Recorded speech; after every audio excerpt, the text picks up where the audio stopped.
pinag-uusapan sa maraming sulok at talakayan, debate sa ating mamamayan, Luzon, Visayas, Mindanao, maging sa mga kababayan natin sa abroad at higit ay dito ho sa Metro Manila. Itong naging performance ginawa ng dalawang abogado sa nakaraang 3 araw na impeachment trial dyan po sa problema ang hinaharap ni Sara Duterte, Vice President. Ito po ay sa katauhan ni Attorney Ligutan ng prosecutors, private prosecutors at Attorney Narbasa ng defense team. Yung presentation ni Attorney Ligutan at yung cross-examination naman ni Attorney Narbasa bilang defense counsel. Pinag-uusapan po ito. Pagdating po sa boses, pananalita, mas malumanay, mas malakas ang malaki ang boses, mas na-deliver ng malinaw yung ginawang presentation ni Attorney Ligutan. Isa yan sa nagustuhan base dun sa feedback ng mga nagko-comment dito pa lang ho sa aking mga channel. Malinaw sa kanila ang pananalita ni Attorney Ligutan ng pagpipresenta ng ebidensya, dokumento at testigo.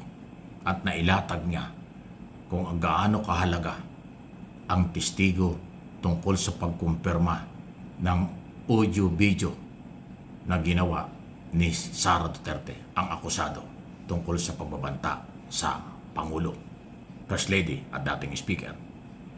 Sa issue naman po ng depensa, medyo may kaunting sablay dahil mayroong portion doon na parang nag-lecture na hindi naman pinayagan ng prosecution.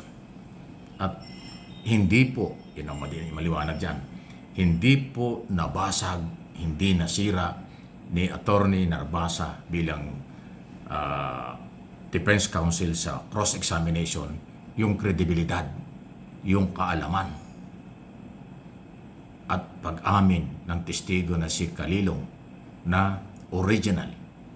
Si Sara talaga ang nagsasalita doon sa audio-video sa press conference na ginawa noong November 23, 2024. Halos magdadalawang taon na. Hindi po nadurog yun, hindi po nasira yun. Nailutang ni Attorney Ligutan doon sa presentation na talagang may kakayanan si Kalilong para magsabing totoo ang audio at video na talagang si Sara yung nagsalita doon, wala nang iba. Maliban doon, pati po yung mga hindi pagdideny at inamin pa sa mga interview ni Sara. Parang proud pa siya na talagang sinabi niya yun. Tapos yung issue sa press conference din na kanya daw gigilitan, sarap daw gilitan ng liig ang Pangulo. So na-establish lahat yung pagbabanta sa buhay ng Pangulo. Yung nag-utos na meron daw pa inutusan siya para kunin ang buhay ng Pangulo doon sa isang video. Tapos yung interview na kinumpirma niyang ginawa niya yon, hindi niya i-deny. Tapos nasundan pa ng press conference na masarap daw, gusto daw niyang gilitan ng liig. So lahat ho ay pagbabanta. Na-establish po yun sa presentation na Attorney Ligutan sa pagpapaliwanag ng audio expert na si Attorney NBI agent, senior agent na si John Mark Kalilong. Ayan po yan. So sa side ng depensa, na talaga naman sila yung dapat na sisira ng kredibilidad ng testigo.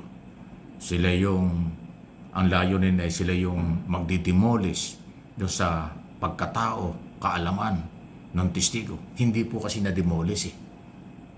Hindi nila nagawang makumbinsin na hindi si Sara ang nagsasalita doon.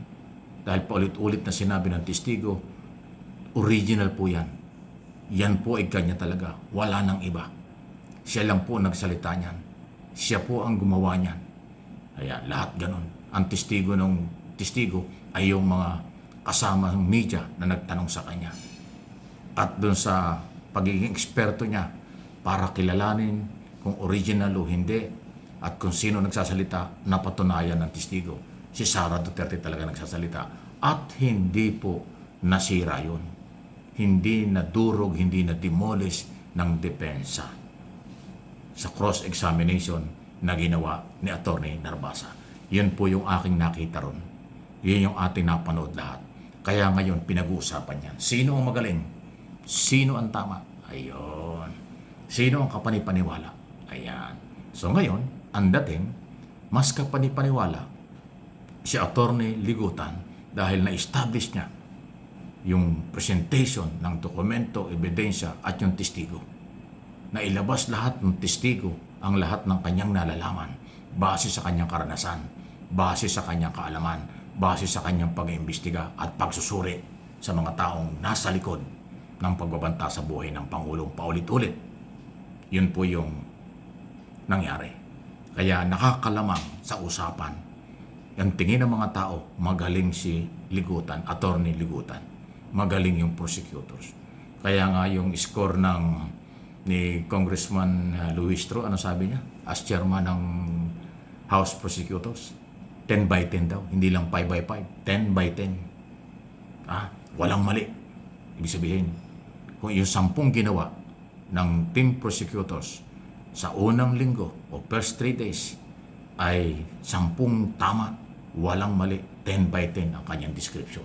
Wow! So, sa side naman ng depensa, tingnan natin kung anong gagawin sa mga susunod na araw.